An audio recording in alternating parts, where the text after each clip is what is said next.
सर्वेभ्यो नमो नमः मित्रों। मैं संपूर्णानंद शास्त्री, प्रिय संस्कृत के जिज्ञासुओं। पिछली कक्षा में हमने आपसे चर्चा किया था माहेश्वर सूत्र और प्रत्याहार पर। मित्रों, अब हम चर्चा करेंगे वर्णमाला पर। वर्णमाला मित्रों, आप जानते हैं वर्णों की माला को ही क्या कहते हैं? वर्णमाला कहते हैं। वर्ण को ही मित्रों अक्षर कहते हैं। क्या कहते हैं?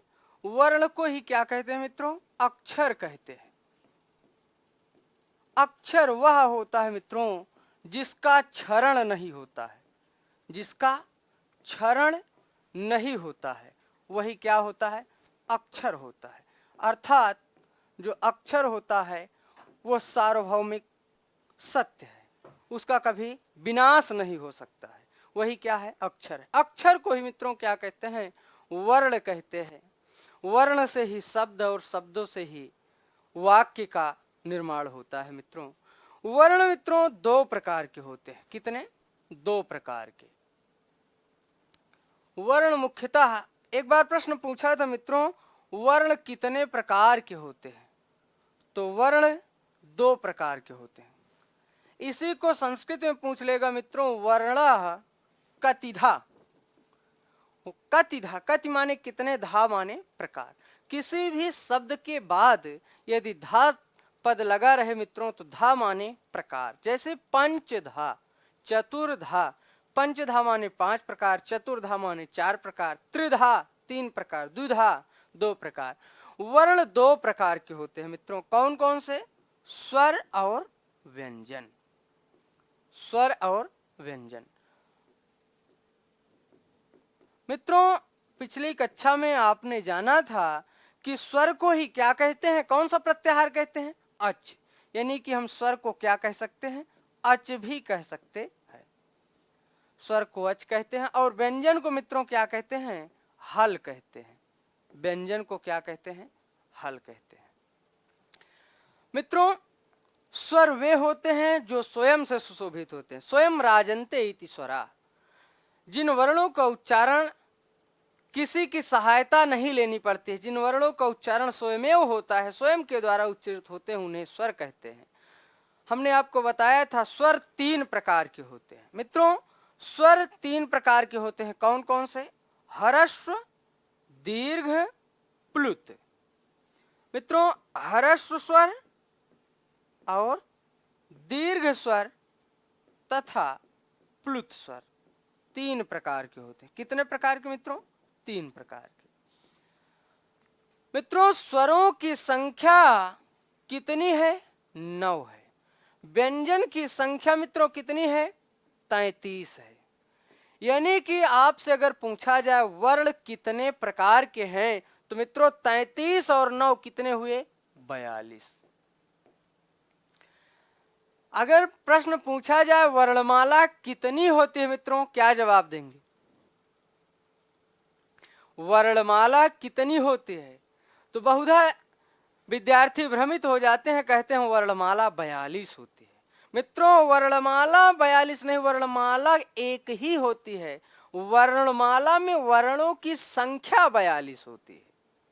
वर्णमाला एक होती है, उसमें वर्णों की संख्या 42 होती है। अगर पूछे कि वर्णमाला में वो वर्ण कितने प्रकार के, तो वर्ण 2 प्रकार के। कौन कौन से? स्वर और व्यंजन। स्वर को ही मित्रों अच कहते हैं और व्यंजन को ही क्या कहते हैं? हल कहते हैं। स्वर अच प्रत्याहार के अंतर्गत आ जाता है और व्यंजन हल प्रत्याहार के अंतर्गत आ जाता है। स्वर की संख्या 9 और व्यंजन की संख्या 33। 33 9 42। मित्रों, ह्रस्व स्वर की संख्या कितनी होती है? ह्रस्व स्वर की संख्या होती है मित्रों 9। ह्रस्व स्वर की संख्या होती है 5। स्वर की संख्या होती है 9। दीर्घ स्वर की संख्या होती है 8 और प्लुत स्वर, सभी स्वरों के प्लुत रूप होते हैं। सभी स्वरों अर्थात कितने स्वर हैं? 9 स्वर। सभी स्वर क्या होते हैं? प्लुत होते हैं।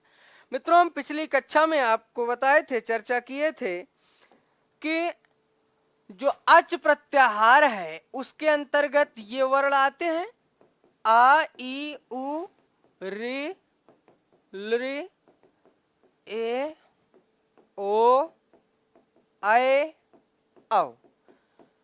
मित्रों हमने आपसे चर्चा किया था, ये जो है ऑलरेडी कैसे स्वर हैं? ह्रस्व स्वर हैं। और ये कैसे स्वर है मित्रों? दीर्घ स्वर हैं। कैसे हैं? दीर्घ हैं।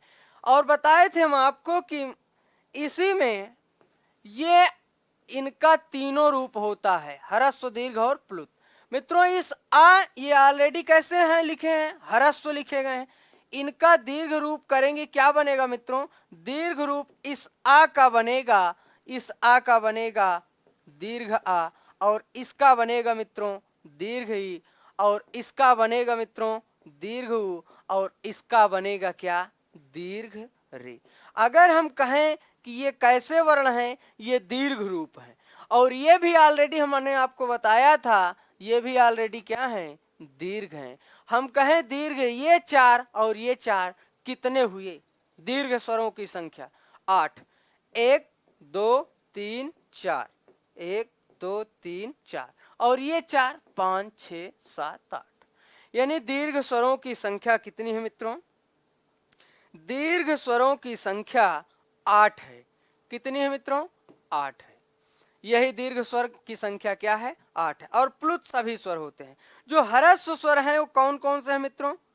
आ, ई, उ, री, लृ। इसको मित्रों कैसा स्वर कहते हैं? ह्रस्व स्वर। इसी को कहते हैं मित्रों, एक नाम इसका और है, इसी को कहते हैं एक मात्रिक स्वर। एक मात्रिक स्वर, इसी को कहते हैं लघु स्वर। इसी को मित्रों कहते हैं अक प्रत्याहार का वर्ण। अक प्रत्याहार का वर्ण। इसी का एक दूसरा नाम और है मित्रों, इसी को कहते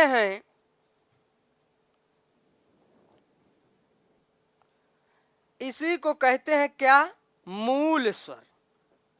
मूल या प्रधान स्वर। मित्रों इसी को क्या कहते हैं? मूल या प्रधान स्वर। ये लगभग हम 4-5 नाम आपको बताए। जब भी आपसे पूछे ह्रस्व स्वर तो आप जवाब देंगे आ, ई, उ, री, लृ। जब आपसे पूछेगा एक मात्रिक स्वर, एक मात्रिक स्वर, तो एक मात्रिक का मतलब है जो जिन वर्णों का उच्चारण करने में एक मात्रा का समय लगता है वे एक मात्रिक स्वर होते हैं। कौन कौन से? आ, ई, उ, री, लृ। जब हम कहेंगे लघु स्वर, लघु स्वर का ही तात्पर्य यही होता है। जब हम कहेंगे अक प्रत्याहार का वर्ण, तब भी यही होता है, अक प्रत्याहार का भी वर्ण। जब कहेंगे मूल, ये मूल लिखा है मित्रों, मूल या प्रधान स्वर की संख्या है कितनी? 5। कौन कौन से हैं? इसी को आपको बताना है।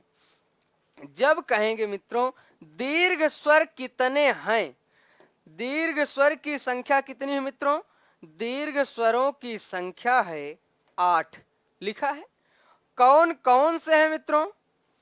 तो कौन कौन से हैं अभी बताए थे? आ, ई, उ, री, ए, ओ, आए, आओ। यह दीर्घ स्वर। इसी को मित्रों दीर्घ स्वर को ही कहते हैं दीर्घ स्वर या गुरु वर्ण। इसी को गुरु वर्ण कहते हैं, दीर्घाक्षर भी कहते हैं मित्रों। और इसी को क्या कहते हैं मित्रों? द्विमात्रिक स्वर। कितने मात्रिक मित्रों? द्विमात्रिक स्वर। द्विमात्रिक स्वर। इसी को दीर्घ स्वर, गुरु वर्ण, गुरु अक्षर, द्विमात्रिक स्वर भी कहते हैं। इनकी संख्या कितनी होती है मित्रों? 8 होती है। प्लुत स्वर, प्लुत स्वर की संख्या होती है मित्रों, प्लुत स्वर की संख्या 9 होती है। ये सभी जितने भी स्वर हैं उनके प्लुत रूप बनते हैं। आ का प्लुत रूप ये मित्रों, ई का प्लुत रूप ये, उ का प्लुत रूप ये। इसी प्रकार जितने भी स्वर हैं उन सभी के प्लुत रूप बनते हैं। इसी को मित्रों क्या कहते हैं? त्रिमात्रिक स्वर। इसको क्या बोलते हैं मित्रों? त्रिमात्रिक स्वर। ऐसे स्वर जिनको बोलने में 2 से अधिक यानी 3 इकाई का समय लगता है उन्हें त्रिमात्रिक स्वर कहते हैं। ऐसे स्वर जिनको बोलने में या जिनका उच्चारण करने में 1 मात्रा का समय लगता है उन्हें कैसे कौन सा स्वर कहते हैं? ह्रस्व स्वर कहते हैं या एक मात्रिक स्वर। इसके इतने नाम है मित्रों, ह्रस्व स्वर, एक मात्रिक स्वर, लघु स्वर, अक प्रत्याहार का वर्ण या मूल या प्रधान स्वर। दीर्घ स्वर की संख्या 8, कौन कौन सी? आ, ई, उ, री, ए, ओ, ऐ, औ। और प्लुत स्वर सभी होते हैं, अर्थात सभी का मतलब 9, सभी स्वर यानी 9। मित्रों कुछ लोग भ्रमवश अज्ञानतावश इसको जोड़ लेंगे, कहेंगे कि ह्रस्व में 5, दीर्घ में 8 और प्लुत में 9, और जोड़ेंगे तो बन रहा 8, 5, 13, 9, 22। स्वरों की संख्या 22, और जबकि बताए कितना है? 9। ऐसा नहीं मित्रों, जब भी पूछेगा स्वरों की संख्या, प्रश्न आएगा स्वरों की संख्या कितनी है, आप 9 ही लगाएंगे। इनका जो दीर्घ भेद होता है वो अलग, जब दीर्घ पूछेगा दीर्घ स्वरों की संख्या कितनी होती है तब आप 8 बताएंगे। लेकिन जब स्वरों की संख्या, ध्यान दीजिए फिर से, जब भी स्वरों की संख्या पूछे आप बताएंगे 9, दीर्घ स्वरों की संख्या 8, प्लुत स्वरों की संख्या 9 या सभी प्लुत स्वर, और मूल स्वरों की संख्या या ह्रस्व स्वरों की संख्या मित्रों कितनी होती है? 5। कौन कौन से हैं लिखे हैं आप देख रहे हैं मित्रों। ये तो रहा पाणिनि के अनुसार, ये तो अष्टाध्यायी के अनुसार बता रहे हैं। लेकिन एक है, अगर पूछ ले प्रश्न में पाणिनीय शिक्षा, पाणिनीय शिक्षा महर्षि पाणिनि की एक रचना है जिसमें 60 श्लोक हैं, 60 श्लोक है मित्रों। उसमें कहा गया है अगर पाणिनीय शिक्षा के अनुसार पूछे, वर्णों की संख्या है मित्रों, तो पाणिनीय शिक्षा के अनुसार, कई बार प्रश्न पूछ चुका है मित्रों, ध्यान दीजिएगा, पाणिनीय शिक्षा के अनुसार वर्णों की संख्या, वर्णों की संख्या 63 या 64 होती है। पाणिनीय शिक्षा के अनुसार जब भी पूछे वर्णों की संख्या कितनी होती है मित्रों?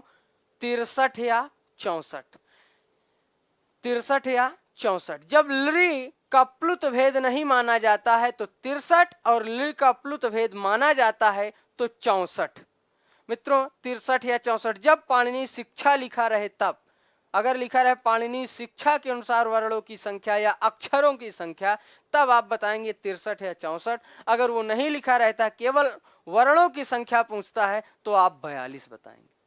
ठीक मित्रों, इसी प्रकार मित्रों व्यंजन भी 3 प्रकार के होते हैं। कितने प्रकार के? 3 प्रकार के। स्वर कितने प्रकार के मित्रों? 3 प्रकार के। कौन कौन से? ह्रस्व, दीर्घ और प्लुत। इसी प्रकार व्यंजन जो है 3 प्रकार के मित्रों। पहला है स्पर्श व्यंजन, दूसरा है अंतस्थ व्यंजन, तीसरा है मित्रों ऊष्म व्यंजन।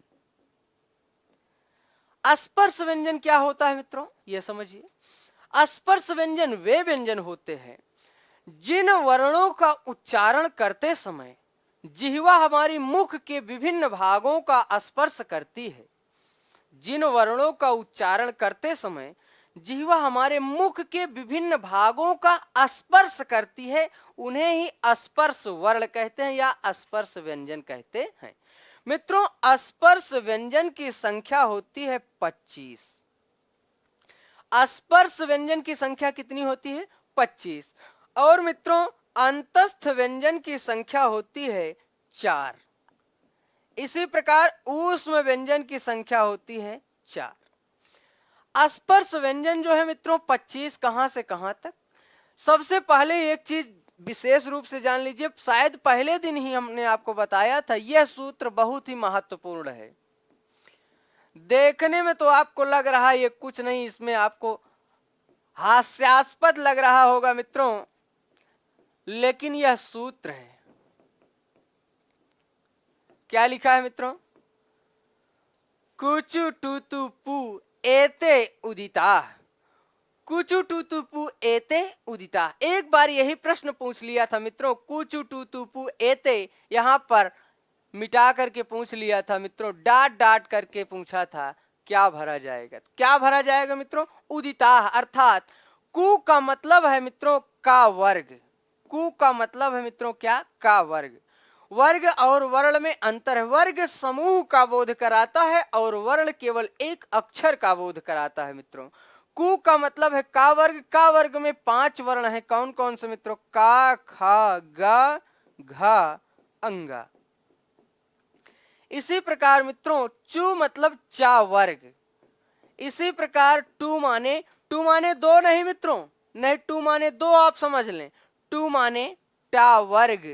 इसी प्रकार मित्रों तू माने तुम नहीं, तू माने ता वर्ग। इसी प्रकार मित्रों पू माने मित्रों, हाँ नहीं तो आप लोग समझे पू, ये पू नहीं है, ये तो अब तो लाइक हो गया है, पसंद हो गया है। बाकी बचपन में शायद हम आपके बचपन में इसका महत्व था, पू मतलब ठेंगा, अर्थात हम तुमसे नाराज हैं। नहीं मित्रों, इसका पू का मतलब क्या है? यहाँ पर पा वर्ग। वर्ग में वर्णों की संख्या कितनी है मित्रों? प्रत्येक वर्ग में 5-5 वर्ण हैं। कौन कौन से? चा वर्ग में मित्रों चा, छा, जा, झा, इया। इसी प्रकार टा वर्ग में मित्रों टा, ठा, डा, ढा, ड़ा। इसी प्रकार ता वर्ग में ता, था, दा, धा, न। इसी प्रकार पा वर्ग में मित्रों पा, फा, बा, भा, मा। पा, फा, बा, भा, मा।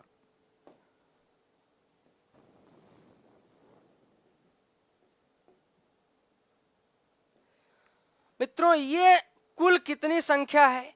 5 इसमें, 5 इसमें, 5 इसमें, 5 इसमें, 5 इसमें, पचम 25 वर्ण है। यही 25 वर्ण मित्रों वर्गीय व्यंजन इन्हें कहा जाता है। इन्हीं को वर्गीय व्यंजन भी कहा जाता है और इन्हीं को मित्रों स्पर्श व्यंजन कहा जाता है। इन्हीं का एक और नाम है कादयो मावसाना, का से लेकर मा पर्यंत वर्ण। मित्रों तो बात हो रही थी हमारी आपकी व्यंजन पर। तो व्यंजन जो है 3 प्रकार के हैं। कौन कौन से? स्पर्श व्यंजन। स्पर्श व्यंजन की संख्या होती है मित्रों कितना? 25। वो कहां से कहां तक मित्रों? का से लेकर के मा तक। का से लेकर मा तक के वर्ण कैसे व्यंजन कहलाते हैं? स्पर्श व्यंजन। का से लेकर के मा तक के वर्ण स्पर्श व्यंजन कहलाते हैं। इन्हीं का दूसरा नाम है मित्रों, इन्हीं का और अपर नाम है, इसी को कहते हैं वर्गीय व्यंजन। वर्गीय व्यंजन इसी को कहते हैं मित्रों कुचु टू तू पू। कुचु टू तू पू इसी को कहते हैं मित्रों उदित वर्ण। इसी को कहते हैं उदित वर्ण। इसी को एक बार संस्कृत में दे दिया था मित्रों, पूछा था, कहा कि कादयो मां वसाना, कादयो मां वसाना। मित्रों जब इसका हम विन्यास करेंगे तो बनेगा का आदयो, का आदि में हो, मां अवसान में हो, कादयो मां वसाना, मां वसाना, अर्थात का आदि में हो और मां अवसान में हो, का प्रारंभ में हो और मां अंत में हो। यानी का से लेकर के मां तक के वर्णों को ही क्या कहते हैं? कादयो मां वसाना। इसका एक नाम और क्या है मित्रों? कादयो मां वसाना। कादयो मां वसाना। मित्रों ये का से लेकर के मां तक के वर्ण क्या है? स्पर्श व्यंजन है। कौन सा व्यंजन? स्पर्श व्यंजन। इसके बाद आता है प्रश्न, अंतस्थ व्यंजन के बाद मित्रों आता है क्या? स्पर्श व्यंजन के बाद अंतस्थ व्यंजन। अंतस्थ व्यंजन की संख्या होती है 4। ऐसे वर्ण जिनका उच्चारण मुख के आंतरिक भाग से होता है। मुख के अंतः माने अंदर की ओर, अस्थ माने स्थित, अंदर की ओर स्थित भागों से होता है, उन्हें अंतस्थ व्यंजन कहते हैं। इनकी संख्या होती है 4। कौन कौन से मित्रों? या, व, र, ल। ध्यान दीजिएगा मित्रों, एक बार क्रम पूछ लिया था सही क्रम में है, संस्कृत के अनुसार अंतस्थ व्यंजन सही क्रम में हैं।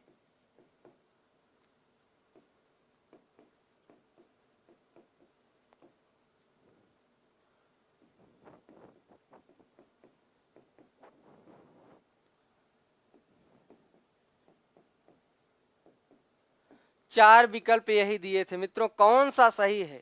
संस्कृत के अनुसार हम पूछ रहे हैं आपसे, संस्कृत के अनुसार कौन से सही क्रम में लिखे गए हैं? मित्रों ध्यान दीजिएगा, इसको आप हिंदी में पढ़ते हैं या रा ला वा। अगर या रा ला वा इसको अगर लिख देंगे संस्कृत में यड़ प्रत्याहार के अंतर्गत तो ये गलत हो जाएगा मित्रों, क्योंकि या वा रा ला हाय वरट के बाद ल ड़ लिखा जाता है मित्रों। तो या रा ला वा अगर आप लिख देंगे तो हम तो यही समझेंगे या रा आपने मिला लिया, या रा यार ला वा लब हो गया। ऐसा नहीं मित्रों, यारा लब नहीं है, यहां पर संस्कृत में है या वारा ला। संस्कृत में क्या है मित्रों? या वारा ला, या वारा ला है मित्रों। ध्यान दीजिएगा इसका क्रम या वारा ला। इसको मित्रों यण प्रत्याहार के नाम से भी जानते हैं। किस प्रत्याहार के नाम से? यण प्रत्याहार के नाम से, यण प्रत्याहार के नाम से मित्रों। उसके बाद बचा क्या? ऊष्म व्यंजन। ऊष्म व्यंजन की संख्या कितनी होती है? चार। कौन कौन से हैं मित्रों? कौन कौन से हैं? चार। वो कौन कौन से हैं मित्रों? स, स, श, ह। यानी तीनों प्रकार के सा और ह, तीनों प्रकार के सा और ह। ये तालव्य सा, ध्यान दीजिएगा इसका भी क्रम। पहले तालव्य सा आता है जिसको आप सीटी और पिपहिरी वाला सा कहते हैं। सीटी और पिपहिरी वाला सा नहीं है मित्रों, जो आप बचपन में सलगम वाला सा कहते थे उसको अब सलगम वाला भूल जाइए। अब उसको आप एक ग्रेजुएट होकर के आप प्रशिक्षण करके आए हैं तो उसको क्या बोलते हैं? तालव्य सा। इसको तालव्य सा, और इसको ये जो लिखा है मित्रों बहुधा विद्यार्थी इसको कहते हैं कि पेटफरवा सा। पेटफरवा सा और खटकोणवा सा नहीं है मित्रों, नहीं कहते हैं कि ये देखिए ऐसा लिखा है उसके बाद इसका पेट फाड़ दिए, पेटफरवा सा। मित्रों ये पेटफरवा सा नहीं है, इसको मूर्धन्य सा कहते हैं। कैसा सा मित्रों? मूर्धन्य सा कहते हैं। और ये कैसा सा है मित्रों? दंत सा। आगे उच्चारण स्थान जब हम बताएंगे वहां पर आप विधिवत समझेंगे। इसको दंत सा कहते हैं। और ये क्या है मित्रों? हा है। यानी तीनों प्रकार के सा और हा। ये वर्णमाला में मित्रों कुल इतने 33 व्यंजन और 9 स्वर। स्वर हर्ष स्वर ये है, दीर्घ ये है, प्लुत ये है। इसका आप चाहे तो शार्ट स्क्रीन ले सकते हैं, शार्ट स्क्रीन ले लीजिए।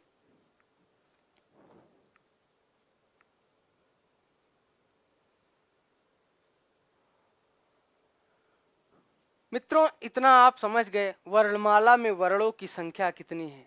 इसको आप देख लीजिएगा। वर्ण को ही अक्षर कहते हैं।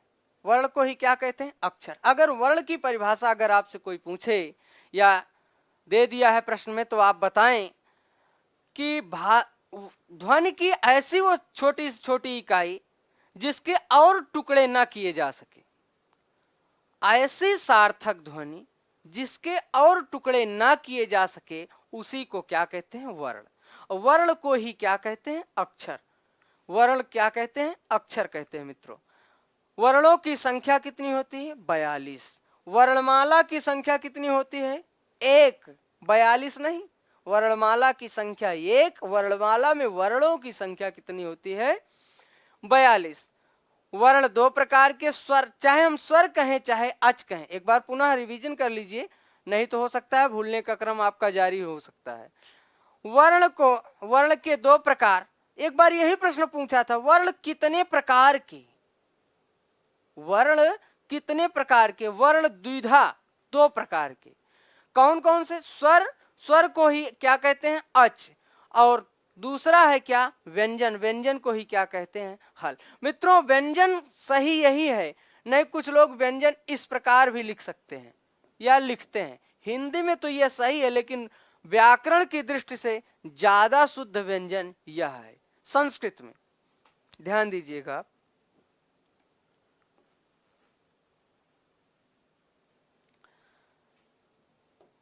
मित्रों फिर स्वर हरस्व जो है 5 हैं, कौन कौन से हैं? आ ई उ री, आ ई उ री लरी। हमने आपको पिछली क्लास में भी बताया था कि आ ई उ री लरी ये हरस्व स्वर हैं, लेकिन आ ई उ री के तीनों भेद होते हैं, हरस्व, दीर्घ और प्लुत। लेकिन लरी एक ऐसा स्वर है जिसका दीर्घाभाव होता है, अर्थात दीर्घ का अभाव होता है, अर्थात लरी का दीर्घ भेद नहीं होता है।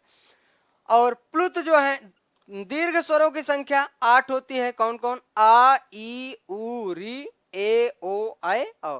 प्लुत स्वरों की संख्या 9 होती है, अर्थात सभी स्वरों का प्लुत भेद होता है।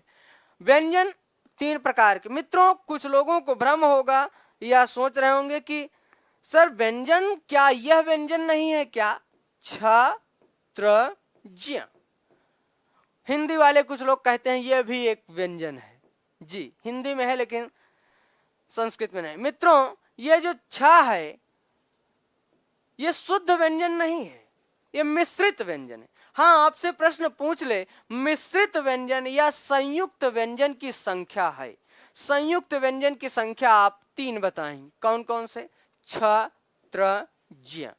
मित्रों ये किन्हीं 2 व्यंजनों से मिल करके बने हैं। किससे मिलकर के बने हैं? का और शा से, का और शा से। ये त्र तो आप जान ही रहे हैं, सीधा सीधा दिख रहा है, ता और रा से। और ये ज्ञ है मित्रों, ज्ञ भी जा और ञ से। किससे मिलकर बना है मित्रों? जा और ञ से, जा और ञ से मिलकर बना है मित्रों। इसीलिए इसको ज्ञ पढ़ते हैं, क्या? ज्ञ। लेकिन बहुधा विद्यार्थी इसको पढ़ते क्या है? ज्ञ। जैसे हमने आपको पिछले क्लास में ही बताया था, इसको आप पढ़ते क्या है? मुख सुख के कारण, जिह्वा की सरलता के कारण। हमने आपको पहले ही क्लास में बताया था, संस्कृत भाषा, किसी दिन आपको बताएंगे संस्कृत भाषा की लगभग 20 विशेषताएं।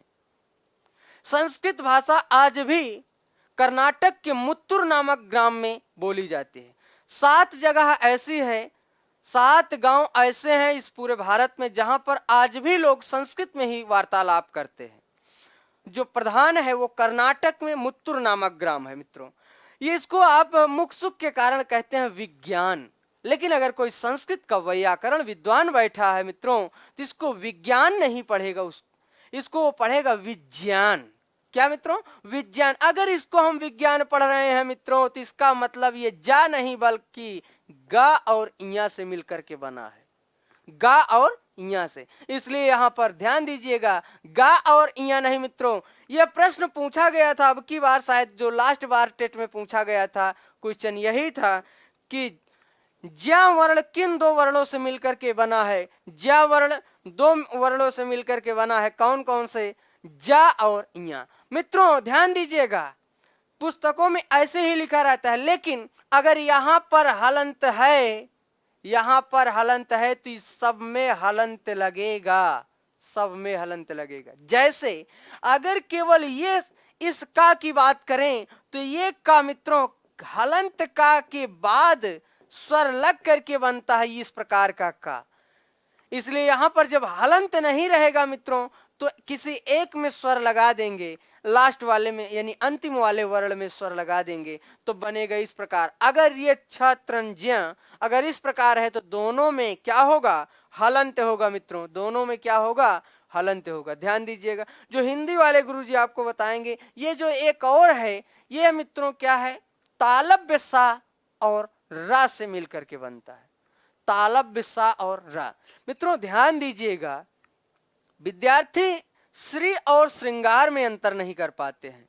श्री लिखना है तब क्या करेंगे? अगर पूछ लिया जाए कि ये श्रा तो मिलकर के बना है लेकिन किससे, तो आप बताएंगे इसका वार्णिक विन्यास करेंगे तो तालव्य सा, रकार, उसके बाद ईकार। जी मित्रों ये सही। लेकिन अगर इसी में हम पूछ लें श्रृंगार पद लिखा है, श्रृंगार मित्रों, तो बहुधा देखते हैं कि बहुत पढ़े लिखे की वर्तनी गलत हो जाती है, कुछ इस प्रकार लिखते हैं मित्रों, ये गलत है, यही गलत है मित्रों। जबकि होना क्या चाहिए? केवल इस प्रकार होना चाहिए। यहां पर ध्यान दीजिए, ये श्रृंगार नहीं रहेगा, यहाँ पर बिंदी नहीं रहेगा अर्थात अनुस्वार नहीं रहेगा। ये पूरा हालांकि गलत है मित्रों। ये जो है अगर लिखना है तो श्रृंगार इस प्रकार है, और जो हम आप लिख देते हैं इस प्रकार, ये सदैव गलत है। क्यों गलत है? इस अंगा के कारण नहीं अनुस्वार लिख दिए हैं मित्रों, इस कारण गलत है कि ये रकार जो है ये रा है और ये री है, एक रहेगा, ये रा नहीं रहता मित्रों, श्री यानी रिकार रहता है। क्या रहता है? रिकार। ये गलत है। ये क्या है मित्रों? सही, श्रृंगार इस प्रकार लिखा जाएगा। तो मित्रों अगर आपसे प्रश्न पूछे कि ऐसे कितने स्वर, ऐसे कितने व्यंजन हैं जो किन्हीं दो वर्णों से मिल करके बने हैं, तो कितने हैं मित्रों? 3 है। संस्कृत में मुख्य रूप से कितने हैं? 3। कौन कौन से हैं? छ, त्रण, ज्या। मित्रों ये का और सा से मिलकर के बना, इसीलिए किसी बालिका का नाम क्षमा रहता है तो ये इस प्रकार अंग्रेजी नहीं लिखती है मित्रों, ये शुरुआत करती है के, अर्थात का लिखा है तो लिखती है के, और ये सा यस यच यम ए, तब लिखती है क्षमा, के यस एच, यानी कि का जो है का और सा के योग से बना है छ मित्रों। का और सा के योग से, कौन सा सा? मूर्धन्य सा। का और सा के योग से छ बना है, और ता और रा के योग से मित्रों क्या बना है? त्र। जा और इया के योग से क्या बना है मित्रों? ज्या। इसको ध्यान दीजिएगा मित्रों, यही पूछा है, और इसका गलत ऑप्शन इसी प्रकार रहेगा। पहला ऑप्शन यही रहेगा मित्रों, गा और इया। अगर ध्यान नहीं देंगे तो इसी को लगा देंगे, फिर गलत हो जाएगा, बाद में कहेंगे कि नहीं समझ में आया। मित्रों यहाँ ध्यान दीजिए, जा और इया। ध्यान दीजिए, अगर मित्रों यहाँ पर हलंत ना रहे, अगर यहाँ पर मित्रों हलंत न रहे, यहाँ पर हलंत न रहे, तब क्या करेंगे? मान लीजिए यहाँ पर हलंत नहीं है, तब किसी एक में क्या करेंगे? किसी एक में मित्रों हम स्वर का प्रयोग कर देंगे, किसी एक में स्वर का प्रयोग, अर्थात अंतिम वाले वर्ण में स्वर का प्रयोग कर देंगे, तो बनेगा क्या? हलंत का, धन श, ता, धन रा, जा, धन ञ।